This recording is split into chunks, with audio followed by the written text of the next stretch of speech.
ሁለት የወንዝ ዳርቻዎች ልማትን እንዲሁም 6 አጠቃላይ የኮሪደር ልማትና መልሶ ማልማት ስራዎችን ያካተተው ሁለተኛው ምዕራፍ የአዲስ አበባ ከተማ የኮሪደር ልማት በ8 ኮሪደሮች ከመጀመሪያው ምዕራፍ በጣም ከፍ ያለ የቆዳ ስፋትና የልማት ስብጥርን አካቶ ነው እየተገነባ የሚገኘው።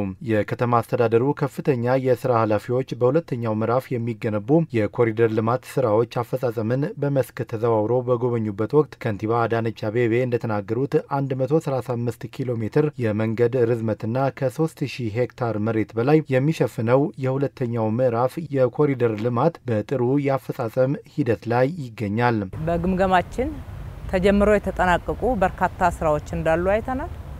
ተጀምረው ደግሞ በመጠናቀቅ ሂደት ላይ ያሉም እንዳለ ተመልክተናል።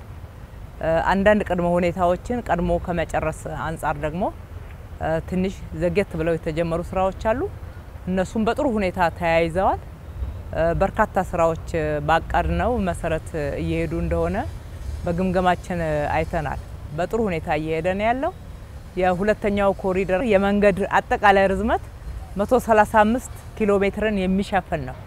በአንደኛው ኮሪደር ወደ 52 ኪሎ ሜትር ነው የሰራ ነው።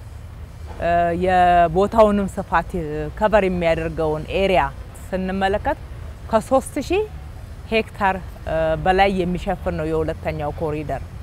እንዲሁም በአካባቢው ላይ የምናለማው አረንጓዴ ልማትን ስንመለከት ወደ 141 ሄክታርን የሚሸፍን ስፍራ አረንጓዴ የሆነ ነው። ሁለተኛው ምዕራፍ የኮሪደር ልማት የከተማዋ ዋነኛ ችግሮች የሆኑትን የትራፊክ ፍሰት መጨናነቅ፣ የህዝብ የጋራ ስፍራዎች እጥረት፣ የመጫወቻና ስፖርት ማዘውተሪያ ስፍራዎች ክፍተትን መፍታትና የብዙሃን መጠቀሚያዎችን በስፋት ማልማትን አካቶ እየተገነባ መሆኑንም ነው ከንቲባ አዳነች የገለጹት። በዚህ በሁለተኛው ብቻ 23320 ተሽከርካሪዎች ማቆም የሚችል የፓርኪንግ ስፍራ እየተዘጋጀ ነው ያለው።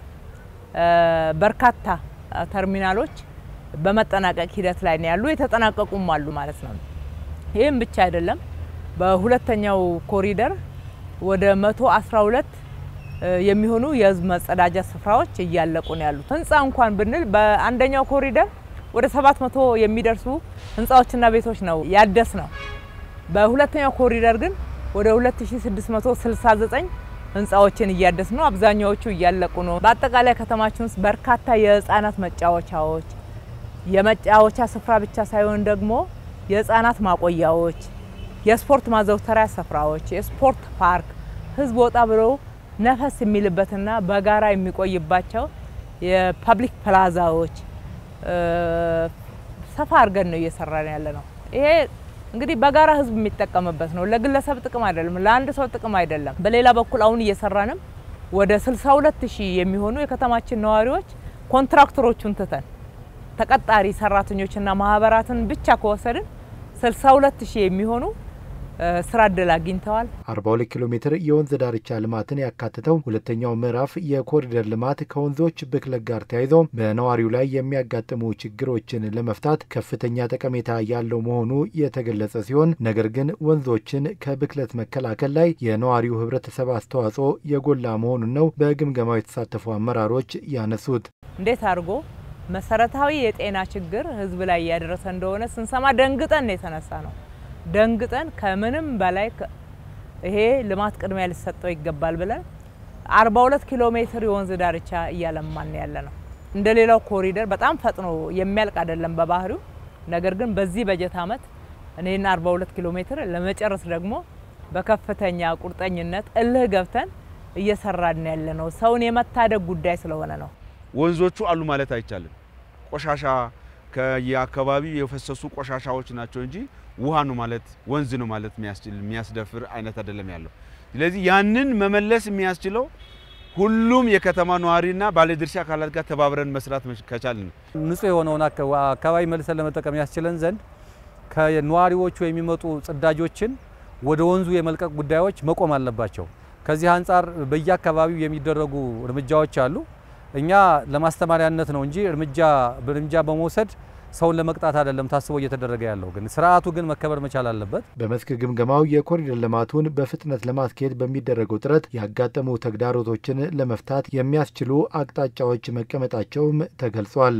መደገፍ ያለበትን ኮሪደር እየደገፍ በፍጥነት ደግሞ መሄድ የሚገባውን በተለመደው የ24/7 የስራ ባህላችን እየፈጠነ መስራት እንዲችል እያበረታታን መስተካከል ያለባቸውን እያስተካከል አንዳንድ ኮሪደር ውስጥ ደግሞ ያጋጠሙንንም ክፍተቶች በማጣራት በጥቆማ በአቤቱታ ሰሚ ቅሬታ ሰሚ ኮሚቴያችን ያገኘናቸውን እርምጃዎች እየወሰድን ከህዝባችን ጋራ እየተማመንን በጋራ እየሰራን ነው። የከተማው ከፍተኛ አመራርና በዘርፉ ውስጥ እየሰሩ ያሉ የቢሮ ኃላፊዎችና የኤጀንሲ ኃላፊዎች በማካተት ነው ጉብኝቱ የተከናወነው። እንግዲህ ይሄ ጉብኝት አንዱ ጠቀሜታው የቀጣይ የበልግ ወቅት ነው። ቀጥሎም ደግሞ ክረምት የሚመጣበት ወቅት ስለሆነ የጀመርናቸውን ፕሮጀክቶች ፈጥኖ ለማጠናቀቅ ምንድነው የሚያስፈልገው ድጋፍ የሚለውን ለይተን ድጋፍ ለማድረግ አንደኛው እሱ ነው። ትንሽ ባሰብነው ልክ ያልሄዱባቸው ቦታዎች አሉ። ግን ያንን እንደ ከተማ አመራር አንድ ላይ ሆነ ተቀጣጭነን ክትትላችንን ማጠናከረን ተጨማሪ ዲፕሎይ ማድረግ ያለብን የሰው ኃይልንም አካተን እንደምታወቀው ለከተማ ነዋሪዎቻችን በፍጥነት አጠናቀን ለአገልግሎት የሚውልበት ሁኔታ እንፈጥራለን ብለን እናስባለን ማለት ነው። በሁለተኛው ምዕራፍ የኮሪደር ልማት በሁሉም መስክ ነዋሪው ህብረተሰብ እያደረገ ላለው ትብብርም አመራሮቹ ምስጋና አቅርበዋል።